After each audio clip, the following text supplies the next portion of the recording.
Most people let out a pretty solid groan when they see they've been called for jury duty. However, for most people, jury duty will only mean a day of service. Sometimes not even a full day. That's because being called for jury duty doesn't necessarily mean you'll get put on a jury. Still, you want to be prepared when you walk into the courthouse. So, we are going to watch about the how to survive jury duty. Method 1. Planning ahead. First is bring food from home. Your day may be long and you might get hungry before the official lunch break. Food available near the courthouse may be expensive, too. Bring some snacks and even a meal to be safe. There may be very limited places to get lunch during your break. If you're a picky eater or have special dietary concerns, bring enough food to get you through the day. There probably won't be a refrigerator or microwave available to you.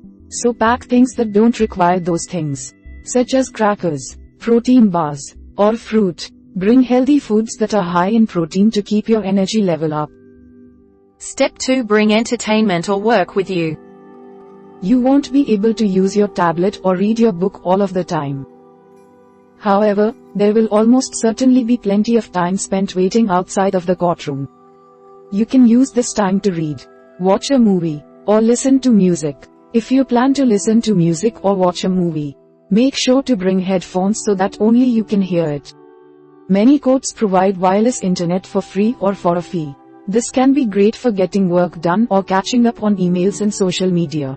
However, the Wi-Fi may not accommodate streaming, so download anything you wish to watch ahead of time. Be mindful of what you share over public Wi-Fi, as most courthouses are open internet. Step 3. Make sure you have cash.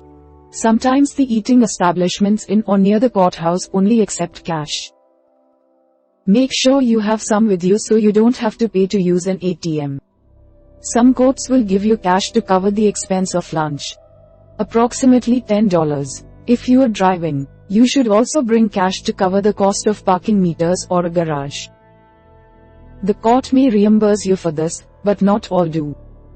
Step 4. Dress appropriately. Check the court's website for information on what type of dress is expected. Most have guidelines but do not enforce a strict dress code. Generally, courts expect you to dress in business casual. Bring a light jacket, even in the summer. The courthouse may be air-conditioned and could be cool. Remember that you'll probably be sitting for long periods of time. Wear something relatively comfortable. Finally, take public transportation. If public transportation is available, it may be easier than trying to find parking near the courthouse. Many urban courthouses are in places where parking can be difficult or expensive.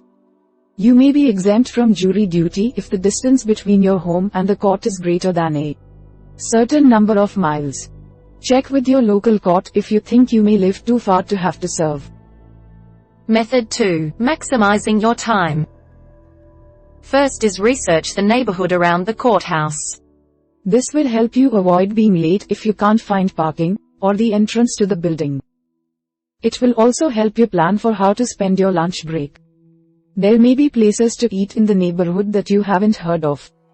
There may be a nice park or plaza where you can eat your lunch if the weather is nice. After sitting in the courtroom all day, you'll likely be ready to stretch your legs a bit. Step 2. Chat with your fellow jurors. Jury duty brings together people from all walks of life. You're likely to meet people you'd never speak to otherwise. Be friendly, but avoid talking about politics or other sensitive topics that could be relevant to the case. If the case goes to trial, or if it's a grand jury, you could be spending quite a bit of time with these people. Be friendly and get to know them. Your fellow jurors are the only people you'll be able to talk to much. The lawyers, witnesses, plaintiff and defendant are not allowed to socialize with you or to talk to you about the case. Finally, ask if there's a quiet room or lounge. Some courtrooms will have separate rooms designated for reading or working while you wait. When you sign in, ask if such a thing exists for jurors. The lounge will sometimes have vending machines, coffee, or even a movie playing. Method 3. Staying positive. First is accept being on the jury. Jury duty is part of being a citizen. If you've been selected, your best course of action is to accept the reality of serving. Don't try to get out of it by lying or exaggerating the hardship it will cause you. If jury duty would truly cause you financial hardship, be honest about that. Just remember that other people may be in the same boat. If you're unemployed or underemployed, you may actually be making more money by serving on a jury. Step 2. Take care of yourself physically. As a juror, you'll probably be sitting for long periods of time. Besides being boring, this can make you fatigued and uncomfortable. Take advantage of breaks to stay healthy and keep yourself comfortable.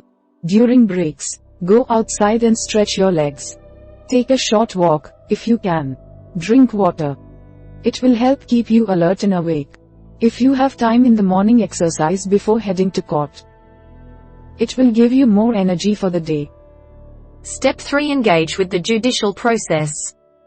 Many people who serve on a jury end up learning a lot about the judicial process.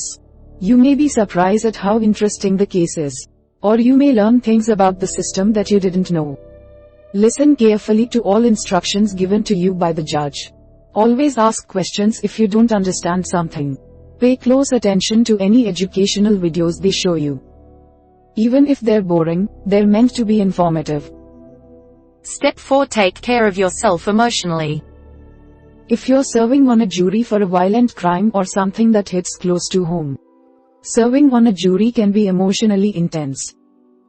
For some people it can even trigger past traumas.